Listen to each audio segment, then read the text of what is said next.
ਵਾਹਿਗੁਰੂ ਜੀ ਕਾ ਖਾਲਸਾ ਵਾਹਿਗੁਰੂ ਜੀ ਕੀ ਫਤਿਹ। ਗੁਰੂ ਪਿਆਰਿਓ, ਮਨ ਬਿਰਤੀਆਂ ਨੂੰ ਇਕਾਗਰ ਕਰੀਏ। ਮਨ ਨੂੰ ਸਤਿਗੁਰਾਂ ਦੇ ਪਾਵਨ ਪਵਿੱਤਰ ਚਰਨਾਂ ਦੇ ਵਿੱਚ ਜੋੜੀਏ। ਮਨ ਹਾਜ਼ਰ ਹੋ ਜਾਵੇ। ਧੰਨ ਧੰਨ ਧੰਨ ਧੰਨ ਸਾਹਿਬ ਸਤਿਗੁਰੂ ਜੀ। ਗੁਰੂ ਗ੍ਰੰਥ ਸਾਹਿਬ ਮਹਾਰਾਜ ਜੀ ਦੇ ਚਰਨਾਂ ਵਿੱਚ ਰੋਜ਼ ਪੜ੍ਹਦੇ ਹਾਂ। ਆਗਿਆ ਭਈ ਅਕਾਲ ਕੀ ਤਬਹਿ ਚਲਾਇਓ ਪੰਥ, ਸਭ ਸਿੱਖਨ ਕੋ ਹੁਕਮ ਹੈ ਗੁਰੂ ਮਾਨਿਓ ਗ੍ਰੰਥ।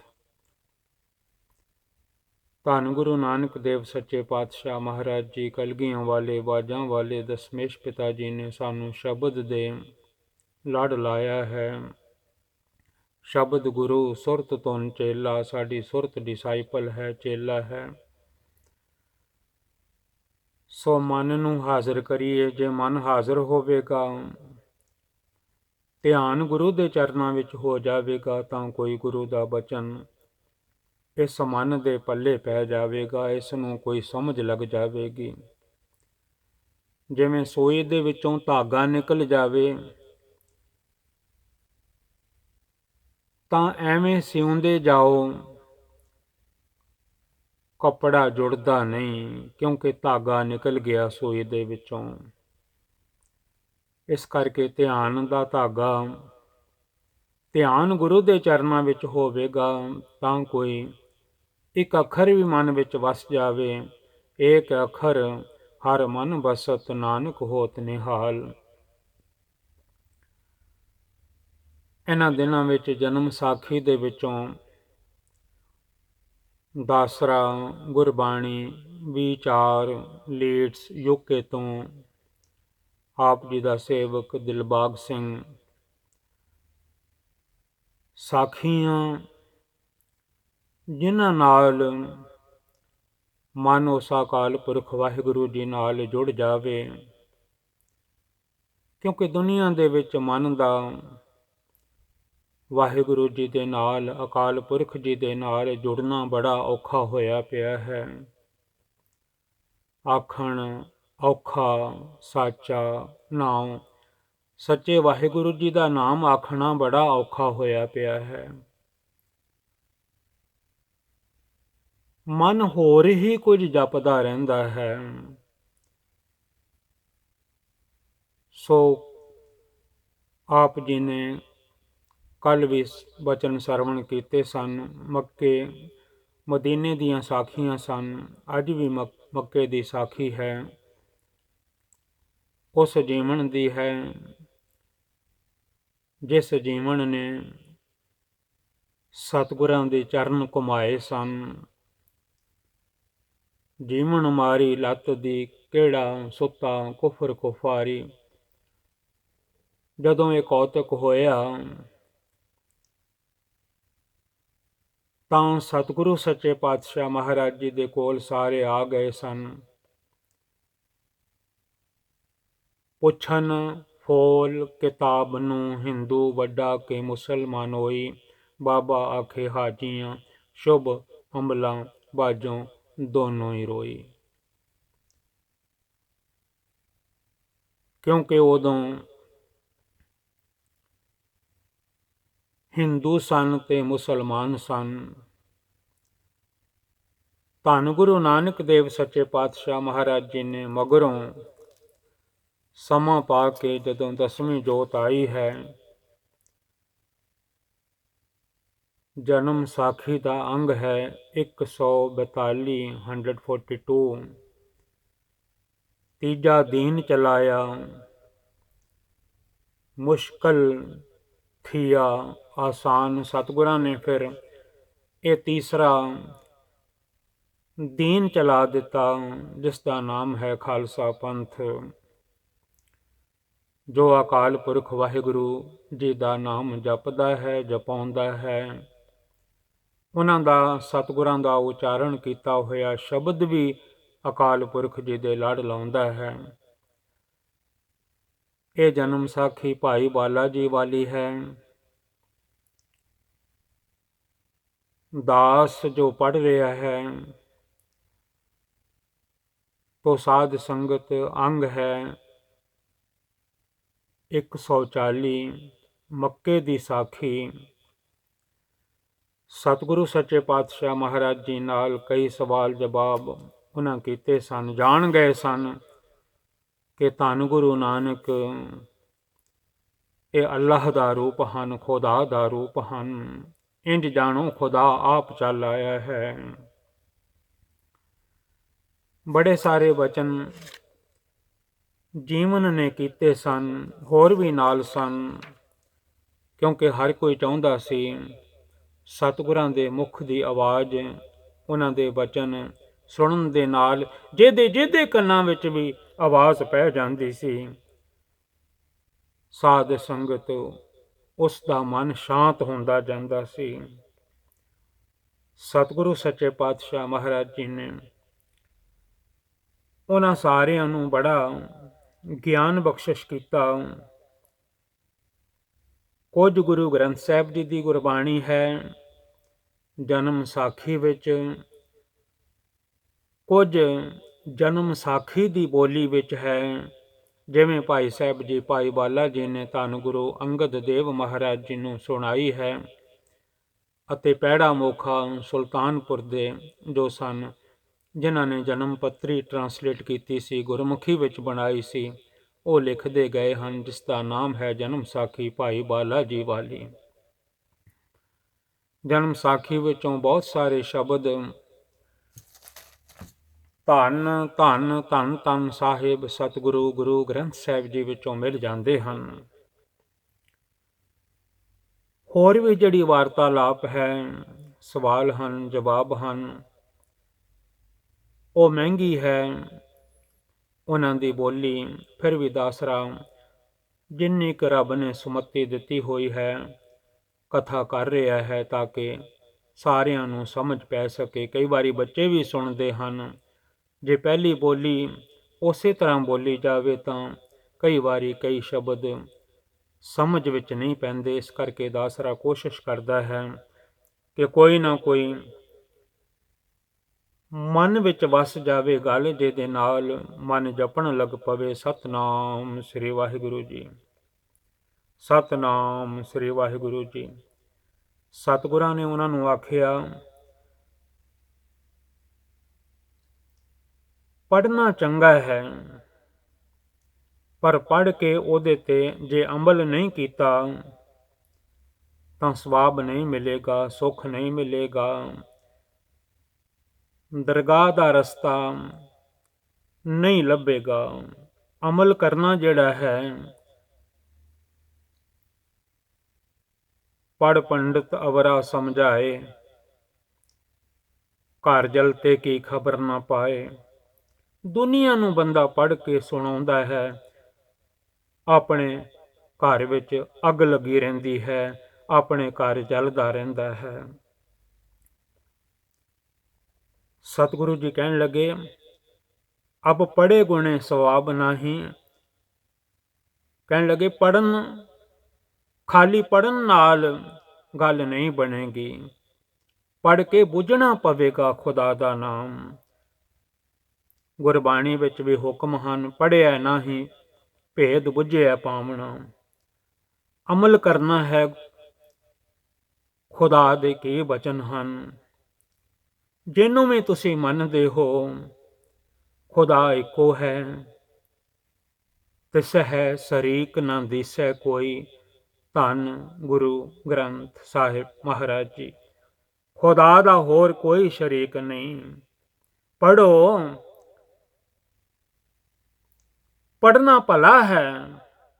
ਜੇ ਪੜ੍ਹ ਕੇ ਪੜ੍ਹੇ ਹੋਏ ਜੋ ਸ਼ਬਦ ਹਨ, ਜੋ ਹੁਕਮ ਹਨ ਖੁਦਾ ਦੇ, ਉਹਨਾਂ ਤੇ ਚੱਲਣਾ, ਉਹਨਾਂ ਤੇ ਅਮਲ ਕਰਨਾ। ਬਾਬਾ ਫਰੀਦ ਜੀ ਨੇ ਵੀ ਹੁਕਮ ਕੀਤੇ ਹਨ, ਫਰੀਦਾ ਅਮਲ ਜੇ ਕੀਤੇ ਦੁਨੀ ਵਿੱਚ ਸੇ ਦਰਗ ਹੈ ਉਗਾਹ। ਉਗਾਹ ਕਹਿੰਦੇ ਹਨ ਉਹ ਤੇਰੀ ਗਵਾਹੀ ਭਰਨਗੇ, ਤੇਰੀ ਵਿਟਨਸ ਹੋਣਗੇ, ਇਹਨੇ ਦੁਨੀਆ ਦੇ ਵਿੱਚ ਇਹ ਕਰਮ ਕੀਤੇ ਹਨ। ਹੋਰ ਜਿਹੜਾ ਪੜ੍ਹਨਾ ਹੈ ਉਹ ਲੇਖੇ ਵਿੱਚ ਨਹੀਂ ਹੈ। ਅਮਲ ਕਰਨ ਤੋਂ ਬਿਨਾਂ ਕਾਸਾ ਮਤਲਬ ਅਮਲ ਕਰਨ ਖੁਦਾਏ ਫਰਮਾਇਆ ਹੈ। ਉਹਨਾਂ ਸਾਰਿਆਂ ਨੂੰ ਕਹਿਣ ਲੱਗੇ ਕਿ ਅਮਲ ਕਰੋ ਜੋ ਵੀ ਲਿਖਿਆ ਹੈ। ਇਹ ਆਖਰੀ ਜ਼ਮਾਨਾ ਹੈ। ਸਤਯੁਗ, ਤ੍ਰੇਤਾ, ਦੁਆਪਰ, ਕਲਯੁਗ ਦਾ ਸਮਾਂ ਆਖਰੀ ਜ਼ਮਾਨਾ ਹੈ, ਆਖਰੀ ਸਮਾਂ ਹੈ, ਅਖੀਰਲਾ ਯੁੱਗ ਹੈ। ਕਰ ਬੰਦੇ ਤੂੰ ਬੰਦਗੀ ਜੇਚਰ ਘਟ ਮਹਿ ਸਾਹਾ, ਧੰਨ ਗੁਰੂ ਗ੍ਰੰਥ ਸਾਹਿਬ ਜੀ ਵਿੱਚ ਫਰਮਾਨ ਹਨ। ਇਸ ਆਖਰੀ ਜ਼ਮਾਨੇ में ਬਗੈਰ ਬੰਦਗੀ ਅਤੇ ਨੇਕ ਅਮਲਾਂ ਬਾਝ ਖਲਾਸੀ ਨਹੀਂ ਹੋਵੇਗੀ। ਅੰਗ ਹੈ 138। ਜਨਮ ਸਾਖੀ ਭਾਈ ਸਾਹਿਬ ਜੀ ਭਾਈ ਬਾਲਾ ਜੀ ਵਾਲੀ। ਧੰਨ ਗੁਰੂ ਅੰਗਦ ਦੇਵ ਜੀ ਸਰਵਣ ਕਰਦੇ ਹਨ। ਭਾਈ ਬਾਲਾ ਜੀ ਸੁਣਾ ਰਹੇ ਹਨ, ਪੈੜਾ ਮੋਖਾ ਜੀ ਲਿਖ ਰਹੇ ਹਨ। ਉਹੀਓ ਜਨਮ ਸਾਖੀ ਅੱਜ ਅਸੀਂ ਪੜ੍ਹ ਰਹੇ ਹਾਂ। ਸਤਿਗੁਰੂ ਸੱਚੇ ਪਾਤਸ਼ਾਹ ਮਹਾਰਾਜ ਜੀ ਹੁਕਮ ਕਰਨ ਲੱਗੇ ਉਹਨਾਂ ਨੂੰ ਕਿ ਬਿਨਾਂ ਖੁਦਾ ਦੀ ਬੰਦਗੀ ਤੋਂ, ਬਿਨਾਂ ਖੁਦਾ ਦੇ ਡਰ ਤੋਂ, ਬਿਨਾਂ ਮੁਖ ਤੇ ਦਿਲ ਸਾਫ਼ ਕੀਤੇ ਬਿਨਾਂ ਖੁਦਾ ਦਾ ਨਾਮ ਲੈਣ ਤੋਂ, ਗੁਰਬਾਣੀ ਵਿੱਚ ਵੀ ਆ ਜਾਂਦਾ ਹੈ, ਨਾਨਕ ਨਾਉ ਖੁਦਾਏ ਕਾ ਦਿਲ ਹੱਛੇ ਮੁਖ ਲੇਹੋ। ਦਿਲ ਵੀ ਚੰਗਾ ਹੋਣਾ ਚਾਹੀਦਾ ਹੈ, ਮੁਖ ਵੀ ਚੰਗਾ ਹੋਣਾ ਚਾਹੀਦਾ ਹੈ। ਇਸ ਤਰ੍ਹਾਂ ਧੰਨ ਗੁਰੂ ਨਾਨਕ ਦੇਵ ਸੱਚੇ ਪਾਤਸ਼ਾਹ ਮਹਾਰਾਜ ਜੀ ਨੇ ਬੜੇ ਸਵਾਲ ਜਵਾਬ ਜੋ ਸਨ, ਉਹਨਾਂ ਦੇ ਜੋ ਮਤਲਬ ਸਨ ਉਹਨਾਂ ਨੂੰ ਸਮਝਾਏ।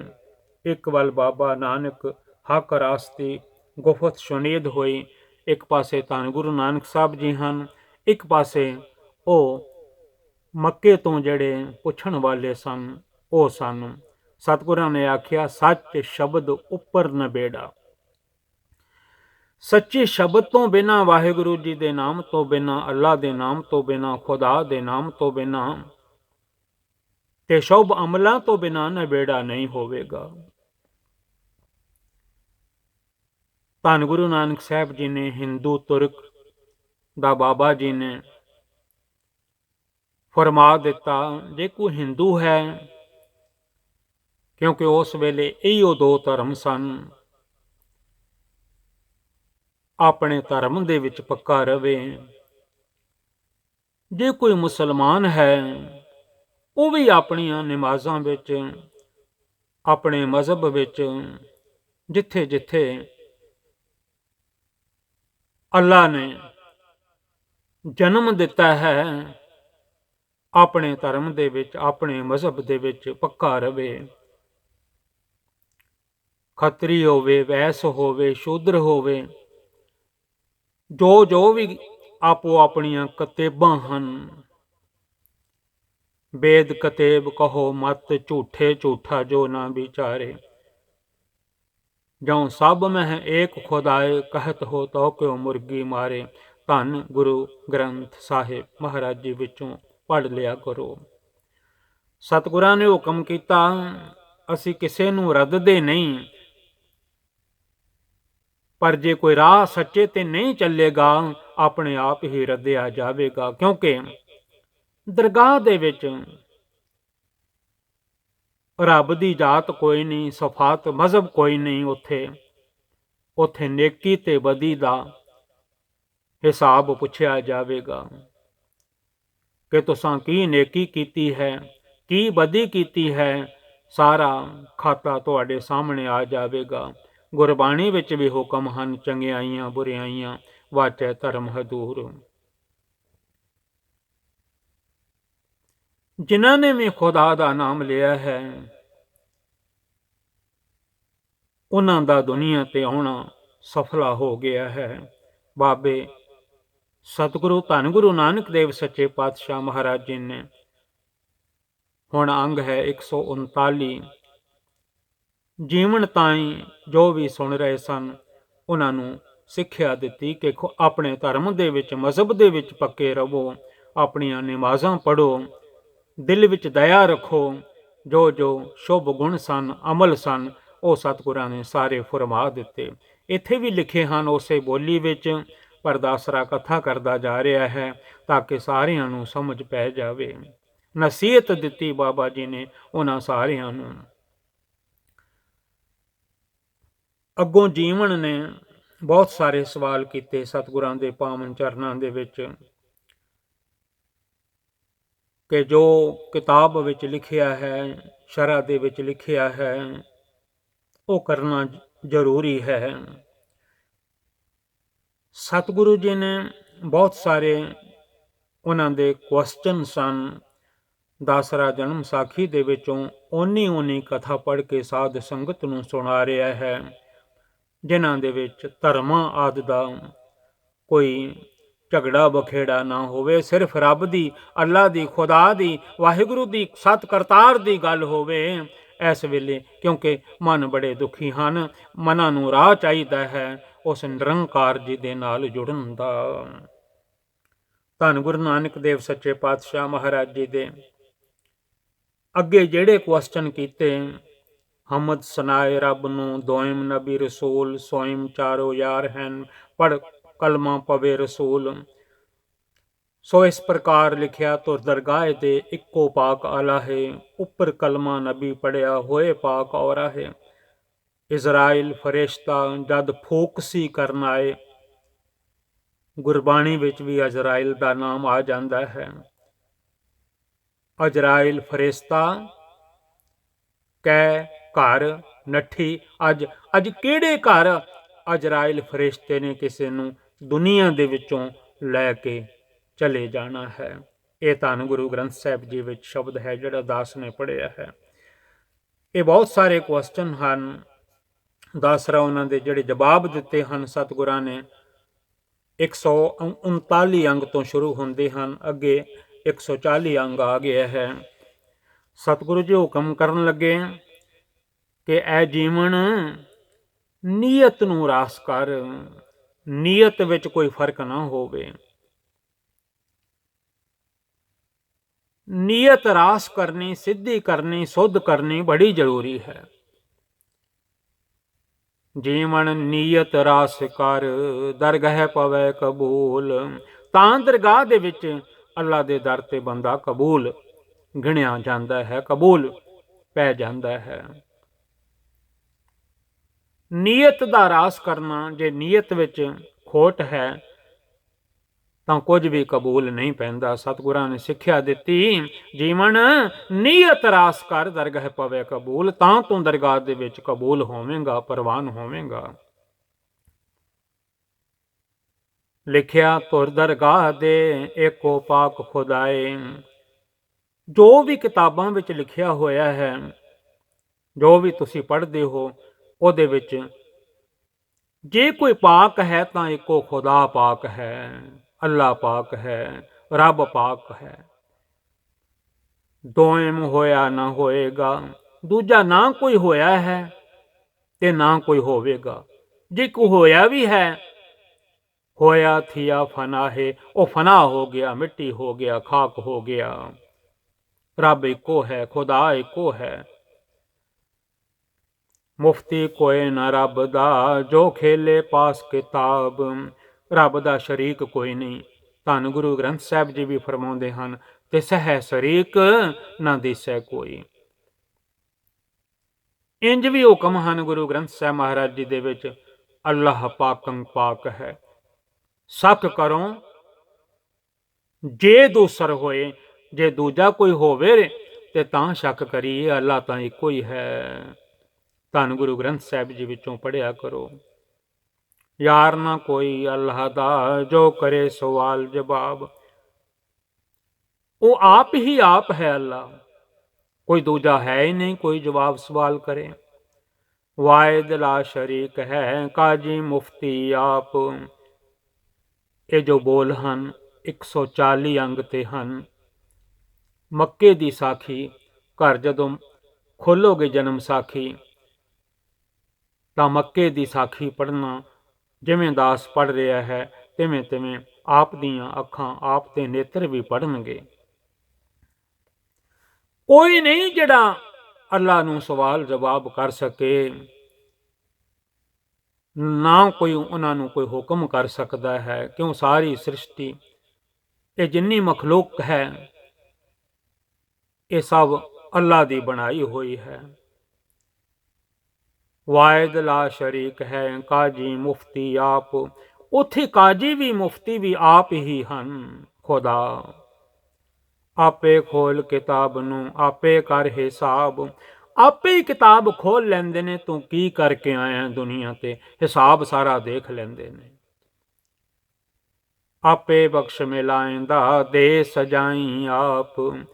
ਆਪੇ ਅੱਲਾ ਬਖਸ਼ ਦਿੰਦਾ ਹੈ, ਖੁਦਾ ਬਖਸ਼ ਦਿੰਦਾ ਹੈ। ਤੇ ਕਰਮਾਂ ਦੇ ਅਨੁਸਾਰ ਦੇ ਸਜਾਈ ਆਪ, ਸਜਾਵਾਂ ਵੀ ਆਪ ਹੀ ਦਿੰਦਾ ਹੈ। ਇੱਕੋ ਇੱਕ ਖੁਦਾਏ ਹੈ, ਜਿਸ ਦਾ ਮਾਏ ਨਾ ਬਾਪ। ਧੰਨ ਗੁਰੂ ਨਾਨਕ ਦੇਵ ਸੱਚੇ ਪਾਤਸ਼ਾਹ ਮਹਾਰਾਜ ਜੀ ਉਹਨਾਂ ਨੂੰ ਕਹਿਣ ਲੱਗੇ, ਹੈ ਜੀਵਨ ਮੱਕੇ ਦੀ ਸਾਖੀ ਹੈ। ਉਹ ਖੁਦਾ ਇੱਕੋ ਹੈ, ਇੱਕੋ ਇੱਕ ਖੁਦਾਏ ਹੈ, ਜਿਸ ਦਾ ਮਾਏ ਨਾ ਬਾਪ। ਉਹ ਆਪਣੇ ਆਪ ਤੋਂ ਹੈ, ਨਾ ਉਹਨਾਂ ਦੀ ਮਾਂ ਹੈ, ਨਾ ਪਿਤਾ ਹੈ। ਜਿਵੇਂ ਅਸੀਂ ਗੁਰਸਿੱਖ ਪੜ੍ਹਦੇ ਹਾਂ, ਅਜੂਨੀ ਸੈਭੰ ਗੁਰਪ੍ਰਸਾਦ, ਉਹ ਆਪਣੇ ਆਪ ਤੋਂ ਪ੍ਰਕਾਸ਼ਮਾਨ ਹੈ। ਹੋਰ ਵੀ ਬੜੇ ਬਚਨ ਹਨ। ਖੋਟਿਆਂ ਨੂੰ ਗੁਰੂ ਸਾਹਿਬ ਆਖਣ ਲੱਗੇ, ਜ਼ਰਬਾਂ ਲੱਗਣਗੀਆਂ, ਮਾਰਾਂ ਪੈਣਗੀਆਂ, ਕਿਉਂਕਿ ਖੋਟੇ ਕੰਮ ਕੀਤੇ ਹਨ। ਜ਼ਰਬਾਂ ਲਗਸਣ ਖੋਟਿਆਂ ਪਰ, ਖੋਟੇ ਕਿਤੇ ਨਾ ਕੰਮ।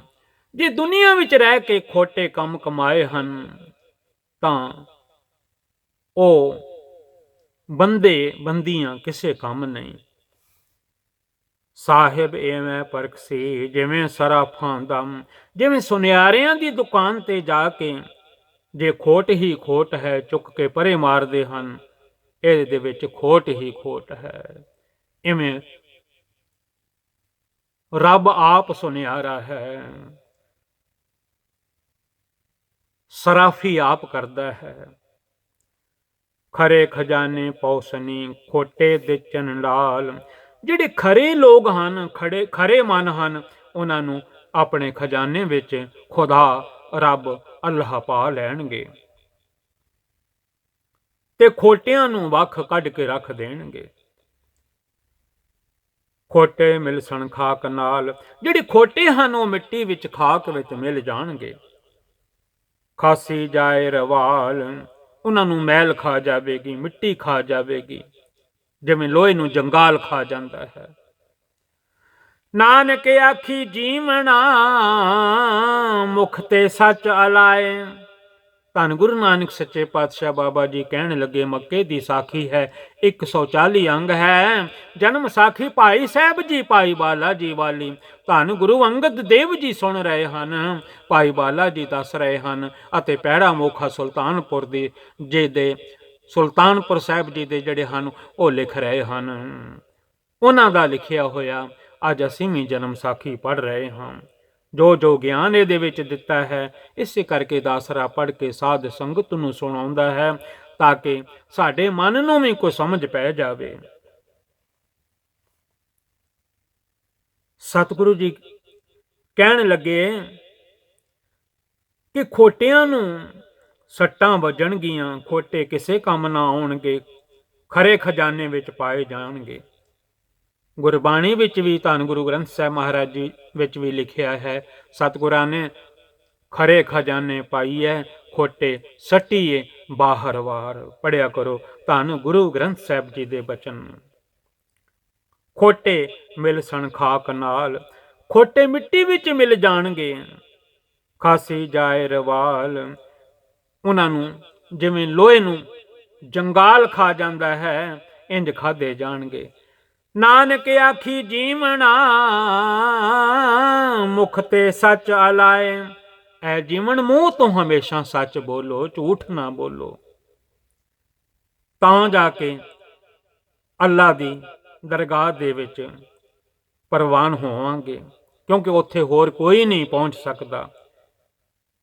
ਕਿਆਮਤ ਵੀ ਦੁਨੀਆ ਵਿੱਚ ਹੈ, ਹੋਸੀ ਕਿਆਮਤ ਦੁਨੀ ਪਰ, ਅੰਤ ਨਾ ਓੜਕ ਤਾਏ।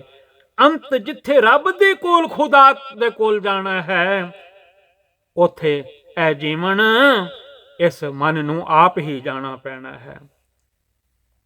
ਤਦ ਕਾਜੀ ਮੁਫਤੀ ਕੇ ਕੋ ਨਹੀਂ, ਉੱਥੇ ਨਾ ਕੋਈ ਕਾਜ਼ੀ ਹੈ ਨਾ ਮੁਫਤੀ ਹੈ, ਕਾਜ਼ੀ ਆਪ ਅੱਲਾ ਹੈ, ਉੱਥੇ ਆਪ ਹੀ ਅੱਲਾ ਸਭ ਕੁਝ ਹੈ। ਗੈਰ ਹਿਸਾਬ ਨਾ ਹੋਸੀਆਂ ਰਬਾਨੀ ਦਰਗਾਹੇ, ਦਰਗਾਹ ਦੇ ਵਿੱਚ ਸਾਰੇ ਹਿਸਾਬ ਹੋ ਜਾਣਗੇ। ਤਲਬਾਂ ਪੌਸਨ ਆਕੀਆਂ ਕੀਤੇ ਜਿਨ੍ਹਾਂ ਗੁਨਾਹ, ਉਹਨਾਂ ਨੂੰ ਆਵਾਜ਼ਾਂ ਪੈਣਗੀਆਂ ਜਿਵੇਂ ਕਚਹਿਰੀ ਦੇ ਵਿੱਚ ਆਵਾਜ਼ਾਂ ਪੈਂਦੀਆਂ ਹਨ।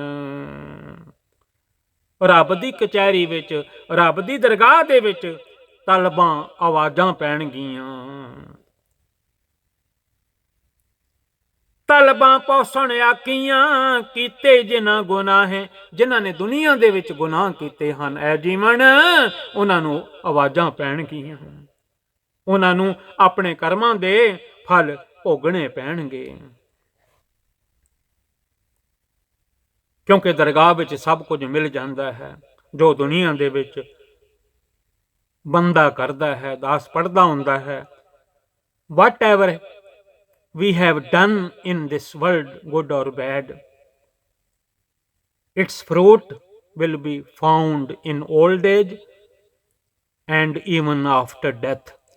ਜਿਉਂਦਿਆਂ ਹੀ ਮਿਲ ਜਾਂਦਾ, ਨਹੀਂ ਤੇ ਮਰਨ ਤੋਂ ਬਾਅਦ ਸਾਰਾ ਕੁਝ ਗੁਨਾਹਾਂ ਦਾ ਫਲ ਸਾਹਮਣੇ ਆ ਜਾਂਦਾ ਹੈ, ਭੋਗਣਾ ਪੈਂਦਾ ਹੈ, ਨਰਕਾਂ ਵਿੱਚ ਜਾਣਾ ਪੈਂਦਾ ਹੈ।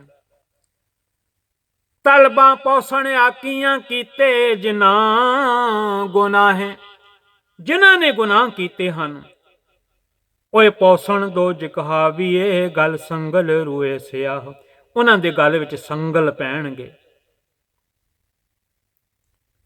ਆਸਾ ਜੀ ਦੀ ਵਾਰ ਵਿੱਚ ਵੀ ਸਤਿਗੁਰਾਂ ਨੇ ਗੁਰਮੁਖੋਂ ਸਮਝਾਇਆ ਹੈ, ਵੱਡਾ ਹੋਆ ਦੁਨੀਦਾਰ ਗਲ ਸੰਗਲ ਕੱਤ ਚਲਾਇਆ, ਅੱਗੇ ਕਰਨੀ ਕੀਰਤ ਬਾਚੀ ਹੈ ਬਹਿ ਲੇਖਾ ਕਰ ਸਮਝਾਇਆ, ਥਾਉ ਨਾ ਹੋਵੀ ਪਾਉਂਦੀ ਹੁਣ ਸੁਣਿਆ ਕਿਆਰੂ ਆਇਆ, ਮਨ ਅੰਧੇ ਜਨਮ ਗਵਾਇਆ। ਅੱਜ ਦੀ ਕਥਾ ਇੱਥੇ ਤੱਕ, ਕਿਉਂਕਿ ਸਮਾਂ ਹੋ ਗਿਆ ਹੈ। ਜੇ ਭਾਗਾਂ ਵਿੱਚ ਹੋਇਆ ਤਾਂ ਅੱਗੋਂ ਵੀ ਸਰਵਣ ਕਰਨ ਦੀ ਕਿਰਪਾਲਤਾ ਕਰਨੀ।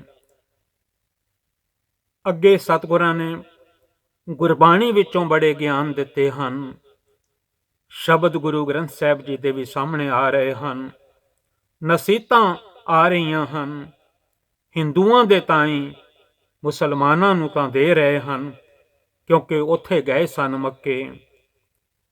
ਕੁਐਸਚਨ ਦੋਵਾਂ ਵਾਸਤੇ ਸਨ, ਜਿਵੇਂ ਰਾਗੀ ਸਿੰਘ ਸ਼ਬਦ ਪੜ੍ਹਦੇ ਹਨ, ਬਾਬਾ ਆਖੇ ਹਾਜੀਆਂ ਸ਼ੁਭ ਅਮਲਾਂ ਬਾਝੋਂ, ਦੋਨੋਂ ਹੀ ਰੋਈ। ਮਹਾਰਾਜ ਕਹਿਣ ਲੱਗੇ, ਹਿੰਦੂ ਮੁਸਲਮਾਨ ਦੋਏ ਦਰਗਹਿ ਅੰਦਰ ਲਹਿਨ ਨਾ ਢੋਈ, ਭਾਵੇਂ ਉਹ ਹੋਣ ਤੇ ਭਾਵੇਂ ਉਹ ਹੋਣ, ਬਿਨਾਂ ਅਮਲਾਂ ਤੋਂ ਢੋਈ ਨਹੀਂ ਮਿਲੇਗੀ ਦਰਗਾਹ ਦੇ ਵਿੱਚ। ਚੇਤਾ ਰੱਖਣਾ ਕਿ ਓਏ ਪੌਸਣ ਦੋਜਕ ਹਾਵੀਏ, ਦੋਜਕ ਵਿੱਚ ਸੁੱਟੇ ਜਾਣਗੇ, ਨਰਕ ਵਿੱਚ ਸੁੱਟੇ ਜਾਣਗੇ। ਗੁਰਬਾਣੀ ਵਿੱਚ ਹੁਕਮ ਵੀ ਹਨ, ਦੋਜਕ ਪਾਏ ਸਿਰਜਣਹਾਰੇ ਲੇਖਾ ਮੰਗੈ, ਬਾਣੀਆਂ ਰੱਬ ਨੇ ਲੇਖਾ ਮੰਗ ਲੈਣਾ। ਆ ਜਿਹੜੀ ਉਮਰ ਤੈਨੂੰ ਦਿੱਤੀ ਸੀ, ਇਹਦੇ ਵਿੱਚ ਕਿਹੜੇ ਕਿਹੜੇ ਚੰਗੇ ਤੇ ਮਾੜੇ ਕਰਮ ਕਰਕੇ ਆਇਆ ਹੈ, ਉਹਨਾਂ ਸਾਰਿਆਂ ਦਾ ਖੇਤ ਉੱਗੇਗਾ। ਜਿਹੜਾ ਖੇਤ ਤੂੰ ਇਸ ਬੋਡੀ ਵਿੱਚ, ਇਸ ਮਿੱਟੀ ਦੀ ਦੇਹ ਦੇ ਵਿੱਚ ਬੀਜਿਆ ਹੈ, ਉਹਦਾ ਫਲ ਤੈਨੂੰ ਭੋਗਣਾ ਹੀ ਪਵੇਗਾ। ਅੱਗੋਂ ਜੇ ਜ਼ਿੰਦਗੀ ਰਹੀ ਤਾਂ ਪਿਆਰਿਓ, ਅੱਗੋਂ ਪੜਾਂਗੇ ਬਦ ਅਮਲੀ ਜੋ ਕਰਨਗੇ ਹੋਸੀ ਅੰਤ ਫਨਾਹੇ, ਜਿਹੜੇ ਬਦ ਫੈਲੀਆਂ ਕਰਨਗੇ, ਬਦ ਅਮਲ ਕਰਨਗੇ, ਆਖਰ ਫਨਾ ਹੋ ਜਾਣਗੇ। ਬਿਨਾਂ ਖੁਦਾ ਦੇ ਨਾਮ ਤੋਂ, ਬਿਨਾਂ ਉਸ ਰੱਬ ਦੇ ਨਾਂ ਤੋਂ ਅਜੇ ਮੱਕੇ ਵਾਲਿਆਂ ਨੂੰ ਸਿੱਖਿਆ ਦੇ ਰਹੇ ਹਨ, ਜੇ ਜ਼ਿੰਦਗੀ ਰਹੀ ਤੇ ਅਗਲੇ ਵਿੱਚ ਉਹਨਾਂ ਨੇ ਹਿੰਦੂਆਂ ਨੂੰ ਵੀ ਨਸੀਹਤ ਦਿੱਤੀ ਹੈ। ਉਹ ਨਸੀਹਤ ਜਿਹੜੀ ਹੈ ਉਹ ਗੁਰੂ ਗ੍ਰੰਥ ਸਾਹਿਬ ਮਹਾਰਾਜ ਜੀ ਦੀ ਪਾਵਨ ਗੁਰਬਾਣੀ ਦੇ ਵਿੱਚ ਆ ਜਾਂਦੀ ਹੈ। ਦਾਸ ਦਿਲਬਾਗ ਸਿੰਘ ਗੁਰਬਾਣੀ ਵਿਚਾਰ ਲੀਡਸ ਯੂਕੇ ਤੋਂ ਇਹ ਜਨਮ ਸਾਖੀ ਭਾਈ ਬਾਲਾ ਜੀ ਵਾਲੀ ਜੇ ਤੁਸਾਂ ਕਿਉਂਕਿ ਦਾਸਰਾ ਪੇਜ ਨੰਬਰ ਦੱਸ ਦਿੰਦਾ ਹੈ, ਬਾਹਰਲੇ ਜਿਲਦ ਤੇ ਨਾਮ ਲਿਖਿਆ ਹੋਇਆ ਹੈ ਭਾਈ ਜਵਾਹਰ ਸਿੰਘ ਕਿਰਪਾਲ ਸਿੰਘ ਐਂਡ ਕੰਪਨੀ। ਕਈ ਵਾਰੀ ਦੂਜੇ ਗੁਰਮੁਖਾਂ ਨੇ ਵੀ ਛਾਪੀ ਹੁੰਦੀ ਹੈ, ਪਰ ਜੋ ਦਾਸਰਾ ਪੇਜ ਦੱਸਦਾ ਹੈ ਕਈ ਵਾਰੀ ਪੇਜ ਉਹ ਨਹੀਂ ਮਿਲਦੇ। ਇਸ ਕਰਕੇ ਜਿੱਥੋਂ ਦਾਸ ਨੇ ਸਾਰਾ ਪੜ੍ਹ ਕੇ ਆਪ ਜੀ ਨੂੰ ਸੁਣਾਇਆ ਹੈ, ਆਪਣੇ ਮਨ ਨੂੰ ਵੀ ਸੁਣਾਇਆ ਹੈ, ਉਹ ਹੈ ਸਭ ਤੋਂ ਵੱਡੀ ਭਾਈ ਬਾਲੇ ਵਾਲੀ ਜਨਮ ਸਾਖੀ ਭਾਈ ਜਵਾਹਰ ਸਿੰਘ ਕਿਰਪਾਲ ਸਿੰਘ ਐਂਡ ਕੰਪਨੀ ਜਨਮ ਸਾਖੀ ਸ੍ਰੀ ਗੁਰੂ ਨਾਨਕ ਦੇਵ ਜੀ ਦੀ। ਦਾਸ ਵਿੱਚੋਂ ਚੁਣ ਚੁਣ ਕੇ ਜਿਹਦੇ ਨਾਲ, ਕਿਉਂਕਿ ਇਸ ਵੇਲੇ ਮਨ ਨੂੰ ਸਿੱਧਾ ਰਾਹ ਨਹੀਂ ਮਿਲ ਰਿਹਾ ਬਿਨਾਂ ਗੁਰਬਾਣੀ ਤੋਂ। ਕੱਲ ਗੁਰਬਾਣੀ ਜਿਹੜੀ ਅੱਗੇ ਆਵੇਗੀ ਜੇ ਭਾਗਾਂ ਵਿੱਚ ਹੋਇਆ, ਕਿਵੇਂ ਕਿਵੇਂ ਸਤਿਗੁਰੂ ਜੀ ਕਹਿੰਦੇ ਹਨ ਧਾਗੇ ਪਾਉਣੇ ਹਨ, ਉਹ ਕੱਲ ਸਰਵਣ ਕਰਨਾ ਜੇ ਕਰਮਾਂ ਵਿੱਚ ਹੋਇਆ। ਧੰਨ ਗੁਰੂ ਗ੍ਰੰਥ ਸਾਹਿਬ ਸੱਚੇ ਪਾਤਸ਼ਾਹ ਜੀ ਦਾਸ ਨੂੰ ਸੇਵਾਦਾਰ ਨੂੰ ਖਿਮਾ ਕਰ ਦਿਓ। ਸਾਧ ਸੰਗਤ ਰੱਬ ਦਾ ਰੂਪ ਹੈ, ਵਿੱਚ ਸੰਗਤ ਹਰ ਪ੍ਰਭ ਵਸੇ ਜੀਓ। ਆਪ ਵੀ ਸਾਧ ਸੰਗਤ ਦਾਸ ਨੂੰ ਖਿਮਾ ਕਰ ਦੇਣਾ। ਗੁਰਬਾਣੀ ਦੀਆਂ ਪੰਕਤੀਆਂ ਪੜ੍ਹਦਿਆਂ ਜਾਂ ਜੋ ਜਨਮ ਸਾਖੀ ਵਿੱਚ ਜਿਸ ਤਰ੍ਹਾਂ ਲਿਖਿਆ ਹੈ ਉਸ ਨੂੰ ਪੜ੍ਹਦਿਆਂ, ਟਰਾਂਸਲੇਟ ਕਰਦਿਆਂ, ਕਥਾ ਕਰਦਿਆਂ ਬੜੀਆਂ ਭੁੱਲਾਂ ਮੇਰੇ ਕੋਲੋਂ ਹੋ ਜਾਂਦੀਆਂ ਹਨ। ਦੋਵੇਂ ਹੱਥ ਜੋੜ ਕੇ ਗਲ ਵਿੱਚ ਪੱਲਾ ਪਾ ਕੇ ਦਾਸ ਆਪ ਸਾਧ ਸੰਗਤ ਪਾਸੋਂ ਖਿਮਾ ਦਾ ਜਾਚਕ ਹੈ। ਦਾਸ ਨੂੰ ਖਿਮਾ ਕਰ ਦਿਓ। ਨਾਮ ਜਪਿਆ ਕਰੋ ਸਤਨਾਮ ਸ੍ਰੀ ਵਾਹਿਗੁਰੂ, ਸਤਨਾਮ ਸ੍ਰੀ ਵਾਹਿਗੁਰੂ। ਆਪਣੇ ਮਨ ਨੂੰ ਕਿਹਾ ਕਰੋ ਜਪ ਮਨ ਸਤਨਾਮ ਸਦਾ ਸਤਨਾਮ। ਮੂਲ ਮੰਤਰ ਪੜਿਆ ਕਰੋ ਇੱਕ ਓੰਕਾਰ ਸਤਨਾਮ ਕਰਤਾ ਪੁਰਖ ਨਿਰਭਉ ਨਿਰਵੈਰ ਅਕਾਲ ਮੂਰਤ ਅਜੂਨੀ ਸੈਭੰ ਗੁਰ ਪ੍ਰਸਾਦ। ਜਪ ਆਦਿ ਸਚ ਜੁਗਾਦ ਸਚ ਹੈ ਭੀ ਸਚ ਨਾਨਕ ਹੋਸੀ ਵੀ ਸਚ। ਵਾਹਿਗੁਰੂ ਜੀ ਕਾ ਖਾਲਸਾ, ਵਾਹਿਗੁਰੂ ਜੀ ਕੀ ਫਤਿਹ।